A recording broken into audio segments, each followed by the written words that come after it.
नमस्कार विद्यार्थी मित्रांनो. पीसीसी ट्युटोरियलमध्ये पुन्हा एकदा तुमचं स्वागत आहे. तर पहा, आपण जो टॉपिक चालू केला होता भिंगवताचे प्रकार, तर हे त्या टॉपिकचं आपलं हे शेवटचं लेक्चर आहे. तर आजच्या लेक्चरमध्ये आपण काय करणार आहे, तर एखादी वस्तू जी आहे ती आपल्याला लहान कधी दिसते आणि मोठी कधी दिसते, आणि एखादी लहान जी वस्तू आहे तिला जर आपल्याला पाहायचं असेल तर त्यासाठी आपण काय करतो, कोणत्या उपकरणाचा वापर करतो, जसं सूक्ष्मदर्शक वगैरे आहे. आणि जर दूरच्या वस्तू असतील, जसं आपल्याला एखादा ग्रह पाहायचा असेल किंवा तारे पाहायचे असेल, तर त्यावेळेस आपण काय करतो, दुर्बिणीचा वापर करतो. मग त्याच्यामुळे मिळणाऱ्या प्रतिमा ज्या येतात त्या आपल्याला कशा मिळतात ते या ठिकाणी आपण इथं पाहणार येतं. तर सगळ्यात पहिले पहा, तुम्हाला या ठिकाणी काय केले, वस्तूचा आभासी आकार. आता वस्तूचा आभासी आकार म्हणजे काय पहा, समजा तुम्ही एखादी बिल्डिंग आहे, ती 100 मजले आहेत तिचे. जर तुम्ही त्या बिल्डिंगला जवळून पाहिलं तर ती तुम्हाला बिल्डिंग खूप मोठी दिसते, आणि जसं तुम्ही त्या बिल्डिंगपासून दूर जातात तसं तुम्हाला ती बिल्डिंग लहान दिसत जाते. ठीक आहे. मग आता एक विचार करा, समजा इथं त्यांनी दाखवलंय पहा, ज्यावेळेस वस्तू जवळ असते, समजा ही वस्तू आहे पहा, तिची उंची एवढी आहे, समजा एखादा पोल आहे पहा, आणि हा आपला डोळा आहे. तर ह्या डोळा आहे आणि पोल ज्यावेळेस तुम्ही दूर ठेवलाय, ठीक आहे. आता एक उदाहरण पाहू. समजा आपण असं गृहीत धरू, हा इथं पोल आहे. ठीक आहे. आता हाच पोल जर समजा तुम्ही दुरून पाहिलाय, किंवा इथं इथं दिलेलंच उदाहरण बघूत आपण. ठीक आहे. हा पोल ज्यावेळेस तुम्ही जवळ पाहतात त्यावेळेस काय होतं, डोळ्याचा त्याच्यासोबतचा जो कोन आहे तो काय होतो, मोठा होतो. आणि या ठिकाणी जी दूर हीच वस्तू जर दूर असेल, पा हाच पोल, एक पोल समजा दूर आहे आणि एक पोल जवळ आहे. मग जो दूरचा पोल असतो त्याच्यासोबतचा जो अँगल आहे किंवा कोन आहे तो काय असतो, कमी असतो. मग जितका कोन जास्त तितकी वस्तू काय होत असते, मोठी दिसत असते. म्हणजे पहा, एखादी वस्तू किती विशाल दिसणार आहे किंवा किती मोठी दिसणार आहे हे कशावर अवलंबून असतं, त्या वस्तूसोबत आपल्या डोळ्याने किती कोन तयार केलाय. जर जास्त कोन तयार केला तर वस्तू जास्त विशाल दिसणार, कमी कोन तयार केला तर कमी दिसणार. तर अशा पद्धतीने इथं आपण सांगू शकतो. म्हणजे पहा, इथं तुम्हाला मी तेच सांगितले पहा, समजा एक विशिष्ट अंतरावरती एक पोल आहे पहा, समजा हा एक पोल आहे. ठीक आहे, इथं. आणि दुसरा पण एक पोल काय केला मी इथं अशा पद्धतीने ठेवलेला आहे. ठीक आहे. आता इथं एखादा माणसाचा डोळा आहे. ठीक आहे. मग आता इथं जर तुम्ही ह्या डोळ्याचं हे केलं, ठीक आहे, समजा इथं डोळा आहे असं गृहीत धरा, तर या डोळ्याने याच्यासोबत पहा, याच्यासोबत जो अँगल तयार केलाय किंवा कोन तो असा तयार केलाय, आणि या पोलसोबत पहा, या पोलसोबत हा जो कोन तयार केलाय तो हा. म्हणजे पहा, याच्यासोबत जो अँगल तयार केलाय तो मोठा आहे आणि याच्यासोबत जो अँगल केलाय तो लहान आहे. त्यामुळे दूरच्या वस्तूसोबत कोन कमी तयार झाल्यामुळे ही वस्तू आपल्याला काय दिसत असते, लहान दिसत असते. तर तेच तुम्हाला या ठिकाणी इथं सांगितलंय. तर इथे एक आकृती दिली पहा, पी क्यूच्या वेळेस वस्तू जवळ आहे आणि P1 Q1च्या जवळ वेळेस काय वस्तू दूर आहे. मग तेच इथं सांगितलंय पहा, आकृतीमध्ये दाखवल्याप्रमाणे डोळ्यापासून भिन्न अंतरावर असलेल्या समान आकाराच्या दोन वस्तू, ह्या वस्तूचा आकार आणि ह्या वस्तूचा आकार सारखा आहे, फक्त ही वस्तू जवळ आहे आणि ही वस्तू काय दूर आहे.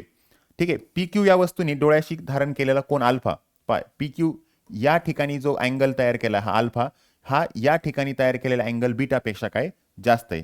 ठीक आहे. या वस्तूने डोळ्याशी धारण केलेल्या बीटा कोनापेक्षा मोठा असल्याने डोळ्याजवळ असलेली वस्तू ही पी क्यू ही P1 Q1 पेक्षा मोठी दिसते. म्हणजे पहा, ज्यावेळेस वस्तू जवळ असते त्यावेळेस ते आपल्याला मोठी दिसते, दूर गेल्यानंतर ती वस्तू काय होते, लहान दिसते. एखाद्या मोबाईलचा टावर असेल, इलेक्ट्रिक पोल असेल, तुम्ही त्यापासून जितकं दूर जाता तितकी तुम्हाला त्याची उंची काय होते, कमी जाणवते. त्याचं कारण का, आपला डोळा त्याच्यासोबत जो काय कोन तयार करतो तो कोन काय होत असतो, कमी होत असतो. ठीक आहे. तर हे या ठिकाणी सांगितलंय. आता नेक्स्ट पहा, पुढे तुम्हाला काय दिले, आंतरगोल जे भिंग आहे तर त्या भिंगाचा वापर तुम्ही कुठं कुठं करू शकतात असं दिले. तर हे उपयोग येतं फक्त तुम्हाला. ठीक आहे. त्याचे उपयोग कुठं होतात ते पहा. पहिले, वैद्यकीय उपकरणं असतील, स्कॅनर असेल किंवा CD प्लेअर असेल, तर या उपकरणामध्ये त्याचा वापर होतो, हे एवढंच लक्षात ठेवा याच्यामध्ये. त्यानंतर पहा, दरवाजावरील नेत्रदर्शिका, तर दरवाजामध्ये जी दुर्बीण बसवलेली असते तर त्याच्यामध्ये पण याचा काय केला जातो, छोटे संरक्षण उपकरण, कारण आपल्याला ते दरवाजामध्ये दुर्बीण बसवल्यामुळे काय होतं, थोडक्यात आपल्या घराचं संरक्षण होतं या पद्धतीने. तर या ठिकाणी पण तुम्हाला काय केलं जातो, अंतर्गोल भिंगाचा वापर केला जातो. त्याच्यानंतर पहा, चष्मे. आता आपल्याला ऑलरेडी माहिती आहे पहा, की जर एखाद्याला निकट दृष्टीता असेल, म्हणजे त्याला जवळच्या वस्तू दिसतात पण दूरच्या दिसत नाही, आणि मग तो जर समजा ते आपल्याला निकट दृष्टीता दूर करायची असेल तर त्यासाठी आपल्याला काय करावं लागतं, चष्म्यामध्ये अंतर्गोल चष्म्याचा वापर केला जातो. त्यानंतर पहा, विजरी. बल्बद्वारा निर्माण झालेल्या प्रकाशाला विस्तृतपणे विखरण्यासाठी अंतर्गोल भिंगाचा वापर करतात. मग आता एक लक्षात घ्या, समजा बल्बमधून जे प्रकाश किरण बाहेर पडतात हे सगळीकडे असे विस्तारित व्हायला पाहिजे. मग हे सगळे विस्तारित करण्यासाठी या ठिकाणी जो आहे तर ते तुम्ही कशाचा वापर करू शकतात, अंतर्गोल भिंगाचा. त्यानंतर पहा, कॅमेरा, दुर्बीण व दूरदर्शी या उपक्रमामध्ये प्रामुख्याने कोणता वापर करतात, बहिर्गोल भिंग. ठीक आहे, वापर केला जातो. पण मिळणाऱ्या प्रतिमाचा दर्जा उत्तम मिळवण्यासाठी या उपक्रमात नेत्रभिंगाच्या पुढे, ठीक आहे, अंतर्गोल भिंगाचाही उपयोग करतात. म्हणजे पहा कॅमेरा वगैरे जे असेल तर शक्यतो त्या कॅमेरामध्ये कोणता वापर केला जातो, बहिर्गोल भिंगाचा. पण त्याची जी गुणवत्ता आहे ती उत्तम दर्जाची. समजा आपल्याला कॅमेरामधून जी प्रतिमा मिळणार आहे ती जर उत्तम दर्जाची पाहिजे असेल तर त्याच्या समोर पुढं पण काय केलं जातं, अंतर्गोल भिंगाचाही वापर करतात. तर अशा पद्धतीने हे अंतर्गोल भिंग आणि त्याचे उपयोग या ठिकाणी दिलेत. ठीक आहे. आता त्यानंतर पुढं पहा. हां, आता तुम्हाला काय केले, बहिर्गोल भिंगाचे उपयोग दिलेत. आता अंतर्गोलचे झाले, आता बहिर्गोल. सगळ्यात पहिला उपयोग काय आहे की तुम्ही याला साधा सूक्ष्मदर्शक जो असेल, ज्याला आपण सिंपल मायक्रोस्कोप म्हणतो, ठीक आहे, तर त्याच्यामध्ये याचा वापर केला जातो. आता साधा मायक्रोस्कोप म्हणजे काय, खूप मोठं काही वस्तू किंवा एखादं खूप मोठं उपकरण वगैरे असं नाही. तर साधा मायक्रोस्कोपमध्ये काय करायचं, एक बहिर्गोल भिंग घ्यायचं. मग आता पहा, एक बहिर्गोल भिंग घेतलं मी इथं, हे एक बहिर्गोल भिंग आहे. या बहिर्गोल भिंगामध्ये काय करायचंय तुम्हाला, ठीक आहे, हे समजा त्याचं नाभी अंतर आहे असं गृहीत धरा. हे त्याचं काय नाभी अंतर आहे. मग वस्तू जी आहे ती तुम्ही इथं ठेवली असं गृहीत धरा. ही वस्तू आहे जी माझ्याकडे ए आणि बी, ही वस्तूची काय साईज आहे. ठीक आहे, म्हणजे वस्तूचा आकार हा ए बी आहे. आता होतं काय पहा, ह्या वस्तूमुळे आपल्याला माहिती आहे काय होत असतं, ज्यावेळेस वस्तू नाभी अंतर आणि ह्या जो बिंदू आहे आपला, ठीक आहे, प्रकाशी बिंदू, ह्या दोघांच्या मध्ये असेल त्यावेळेस ह्याची प्रतिमा कुठं होत असते, इकडच्या साईडला मोठी आणि काय होत असते, सुलटी प्रतिमा तयार होत असते. मग मी ते इथं पण घेऊ शकतो पहा. समजा एक प्रकाश किरण असे गेले, एक प्रकाश किरण अशा पद्धतीने गेले, तर इकडनं गेलेले जे प्रकाश किरण येतं, समजा तुम्ही असं दाखवू शकता पहा, एक प्रकाश किरण असे चालले होते इकडं आणि एक प्रकाश किरण जे येतं ते अशा पद्धतीने इकडे चालले होते. तर अशा वेळेस काय करतो, हे दोन्ही प्रकाश किरण भेटत नाहीत, मग ह्याला आपण इकडे काय केलं, हे अशा पद्धतीने वाढवलं आणि तुम्हाला इथं कुठंतरी त्याची काय झाली, एक प्रतिमा तयार झाली. ठीक आहे, आणि ह्या प्रतिमेला तुम्ही काय म्हटलं, ए डॅश आणि बी डॅश, हा त्या प्रतिमेचा आकार आहे. मग आता झालं काय पा, या वस्तूने इथल पा, इथलची जी वस्तू आहे त्यापेक्षा ही वस्तू काय दिसली, मोठी. म्हणजे पा, या वस्तूला काय केलं, थोडक्यात मोठं करून पाहिलं. तर मायक्रोस्कोप म्हणा किंवा सूक्ष्मदर्शक, सूक्ष्मदर्शक म्हणजे काय, एखादी लहान वस्तू आहे तिला जर तुम्हाला मोठं करून पाहायचं असेल किंवा झूम करायचं असेल तर त्यावेळेस आपण काय करत असतो, सूक्ष्मदर्शकचा वापर करत असतो.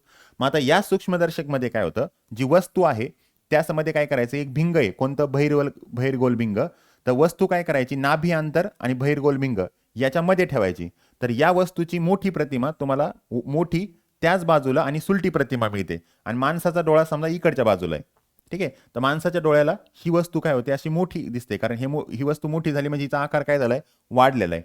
मग म्हणून याला आपण काय म्हणू शकतो, सूक्ष्मदर्शक. सूक्ष्मदर्शक म्हणजे काय, लहान वस्तू काय करायची, तुम्हाला मोठी करून पाहायची. मग आता या सूक्ष्मदर्शकाचा तुम्हाला वापर कुठं होतो पहा, समजा तुम्हाला ज्वेलरीचे जे शॉप असतात तर त्या ठिकाणी पण काय केलं जातं, किंवा वॉच रिपेअरिंग असेल म्हणजे घड्याळ नीट करणाऱ्याचे जे दुकान असतात, तर छोट्याले घड्याळ नीट करताना ते काय करतात, डोळ्यामध्ये एक चष्मा घालतात किंवा एका साईडला एक लेन्स असते म्हणजे भिंग, आणि त्या भिंगामधून ते रिपेअरिंगच्या वेळेस काय करतात, ती वस्तू पाहतात. म्हणजे समजा एखाद्या घड्याळ वॉचमध्ये एखादा समजा सेकंड काटा आहे, तो एवढा लहान आहे तर तो तुम्हाला एवढा मोठा दिसू शकतो. तर साधारणतः 20 पटीपर्यंत तुम्ही एखाद्या वस्तूला मोठं करू शकतात. म्हणजे सेकंद काटा तुम्हाला एवढा लहान दिसतोय, तो याच्या 20 पटीने तो तुम्हाला मोठा त्या भिंगाद्वारे दिसतो. आणि मग त्यामुळे काय होतं, तुम्हाला त्याचे रिपेअरिंग करायला काय जातं, सोपं जातं. तर हेच तुम्हाला इथं पाठ्यपुस्तकामध्ये दिलेलं आहे. पहा, ही वस्तू होती, ही पहिली वस्तू आहे, ह्याची मोठी प्रतिमा तुम्हाला इथं मिळालेली.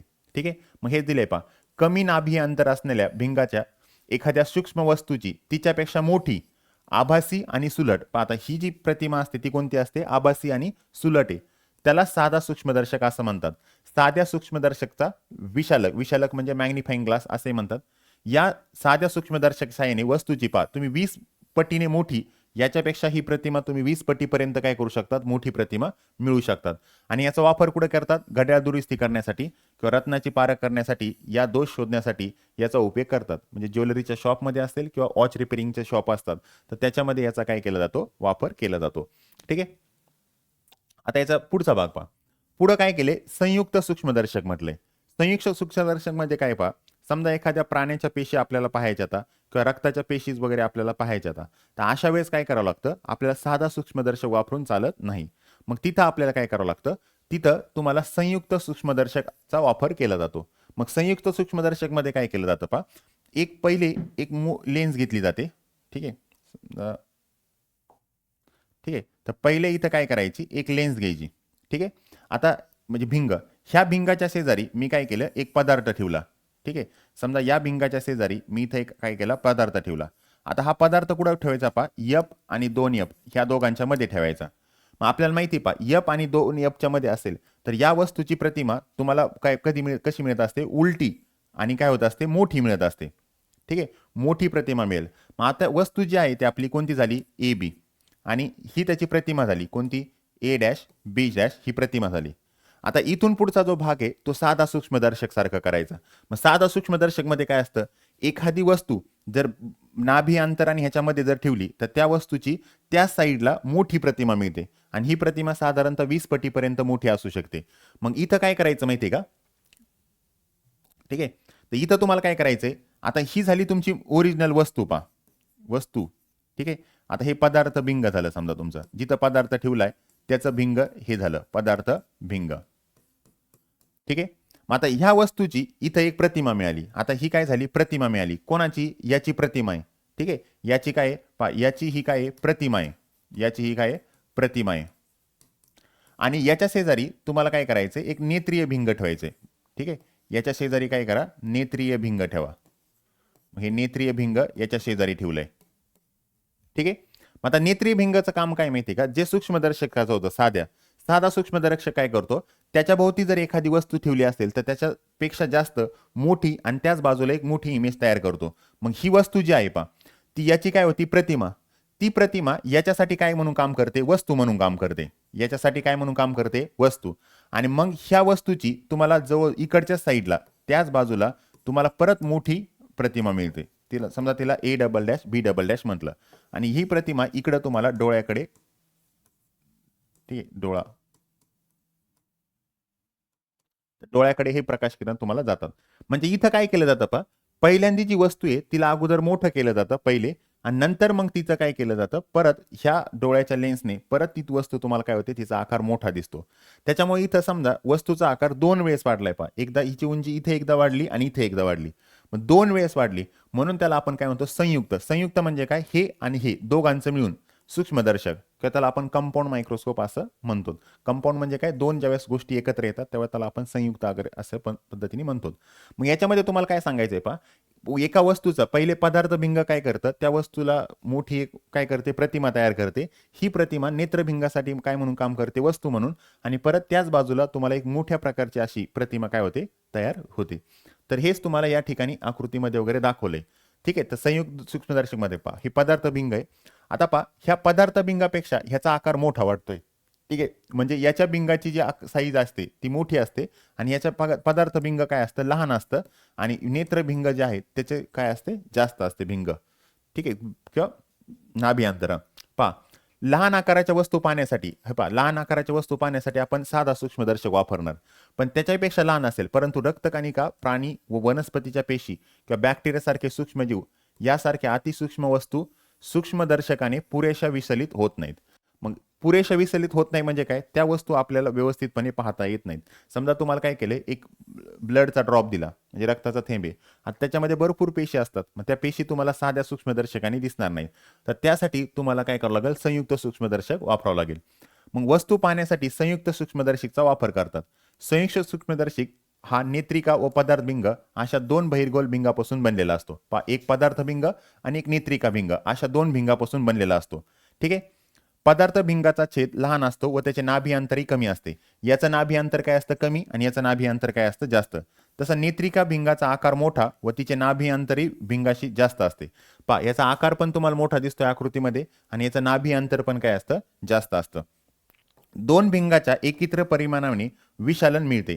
दोन भिंगाच्या म्हणजे ही पहिली वस्तू होती, ठीक आहे. ह्या वस्तूला मोठी झाली, इथं एक प्रतिमा मिळाली, ही प्रतिमा याच्यासाठी वस्तू म्हणून काम करते, आणि ह्याची शेवटी तुम्हाला इथं प्रतिमा मिळते. मग इथं दिले आकृतीमध्ये दाखवल्याप्रमाणे वस्तूच्या प्रतिमेचे विशालन हे 2 टप्प्यात होते. 2 टप्प्यात म्हणजे ही भिंग एकदा आणि हे भिंग एकदा. एका भिंगाने तयार झालेली प्रतिमा दुसऱ्या भिंगासाठी वस्तू असते. याची ही जी प्रतिमा आहे ती प्रतिमा याच्यासाठी काय करते, वस्तू म्हणून काम करते. दोन्ही भिंगाचे अक्ष एकाच सरळ रेषेत असतात. ही भिंग एका धातूच्या नलिकेमध्ये अशा रीतीने बसवली जातात की त्यांच्यामधील अंतर बदलता येईल, ठीक आहे. तर आपल्याला काय असतं ऍक्च्युली या ठिकाणी अशा पद्धतीने तुम्ही पाहिलं असेल, अशा ह्याच्या आतमध्ये ते बसवलेले असतात. तर तुम्ही इथं काय करू शकता, स्क्रू वगैरे असतो त्याला, तर तुम्ही त्याचं अंतर काय करू शकता, ह्यांच्यामधलं अंतर वगैरे जर बदलायचं असेल तर तुम्ही कमी जास्त करू शकतात.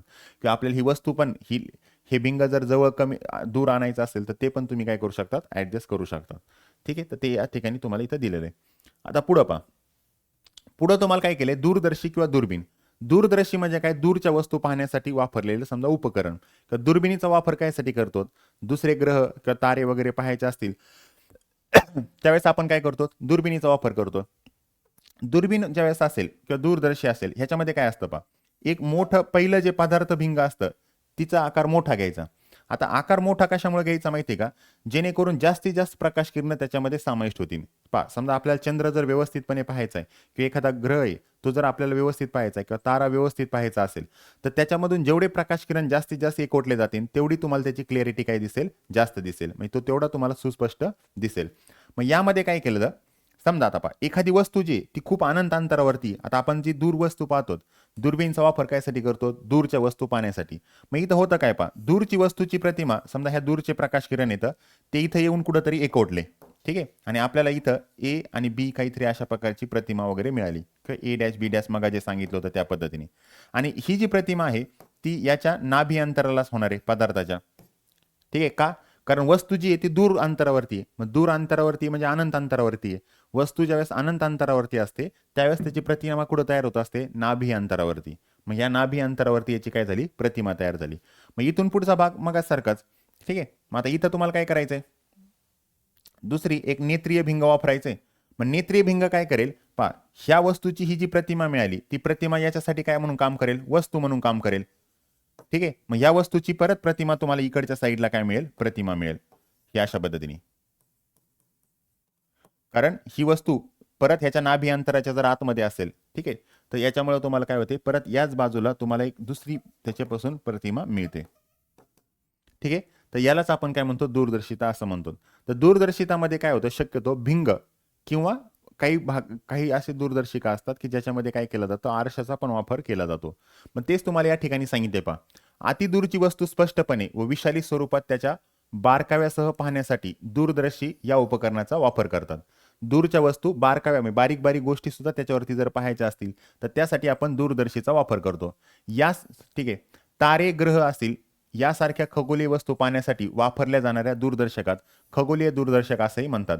दूरदर्शकाचे दोन प्रकार असतात. खगोलीय दूरदर्शक म्हणजे काय, ज्याच्यामध्ये तुम्ही तारे ग्रह पाहू शकतात अशा दूरदर्शकाला खगोलीय दूरदर्शक असं म्हणतात. एक अपवर्तनी दूरदर्शक पहा, ज्याच्यात भिंगाचा वापर केला जातो त्याला अपवर्तनी दूरदर्शक म्हणतात. आणि परावर्तित दूरदर्शक म्हणजे काय, ज्याच्यात आरसा व भिंग या दोन्हीचाही वापर केला जातो. जसं इथं तुम्हाला जर पाहायचं असेल तर इथं काय केलं जातं माहिती आहे का, अशा पद्धतीने, हे तुम्हाला पुस्तकात आकृती दाखवली नाही पण इथं तुम्हाला दाखवतो, हे अशा पद्धतीने आकार असतो पहा. समजा हा आरसा आहे आणि इकडे काय आहे, एक भिंग आहे.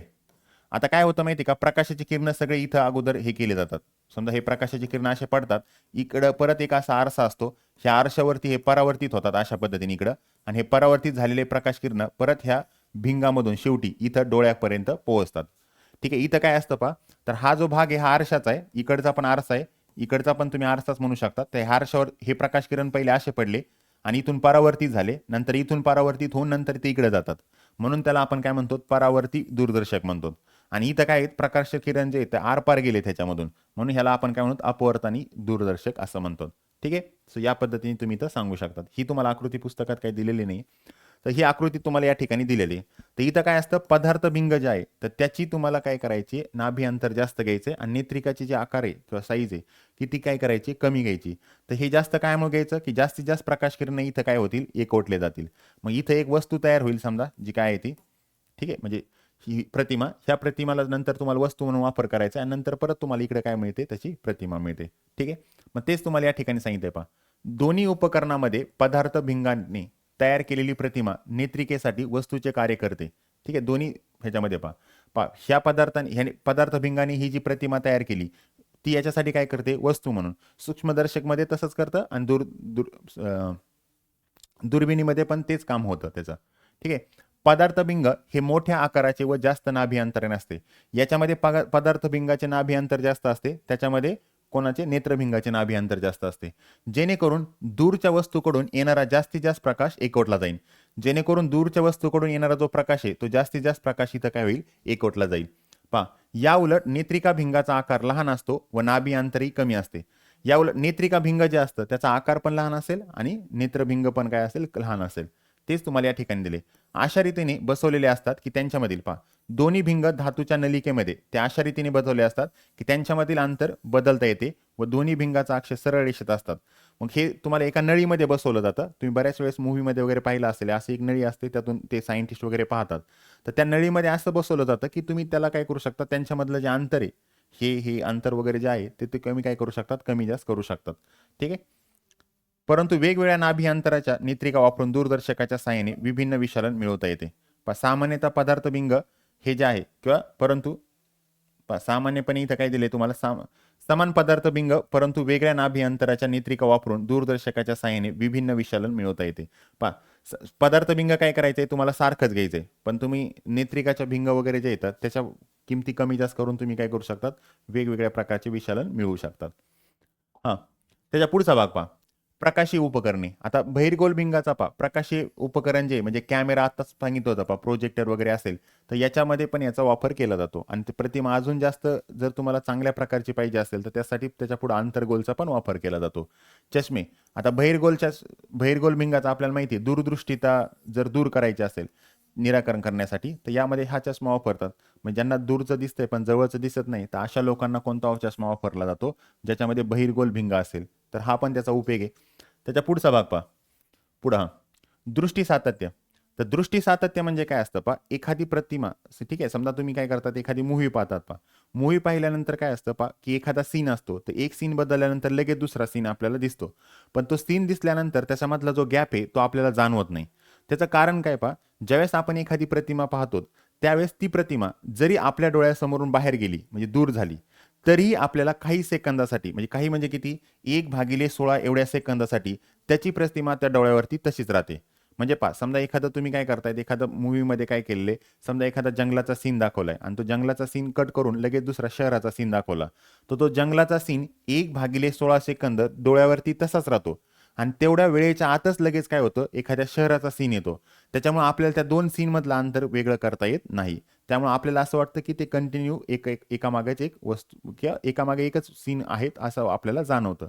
मग वस्तूची प्रतिमा नेत्रभिंगाद्वारे दृष्टीपटलावर तयार केली जाते म्हणून वस्तू आपणास दिसते. हे तर आपल्याला माहिती आहे की भिंगाची, डोळ्याच्या भिंगापासून ह्या ठिकाणी दृष्टीपटलावर आपल्याला प्रतिमा मिळत असते. वस्तू जोपर्यंत डोळ्यासमोर असते तोपर्यंत तिची प्रतिमा दृष्टीपटलावर असते. आता आपण एखादी प्रतिमा पाहतोय किंवा एखादं पुस्तक पाहतोय, त्यातली एखादी आकृती पाहतोय, जोपर्यंत तुम्ही त्याच्यावरती डोळ्याची नजर असेल तोपर्यंत ही प्रतिमा तुम्हाला दृष्टीपटलावर दिसते. ठीक आहे. वस्तू दूर केल्यावर प्रतिमा सुद्धा नाहीशी होते. आता ती वस्तू समजा एखादी प्रतिमा आहे, ती जर आपण दूर केली तर ती प्रतिमा पण काय होते, नाहीशी होते.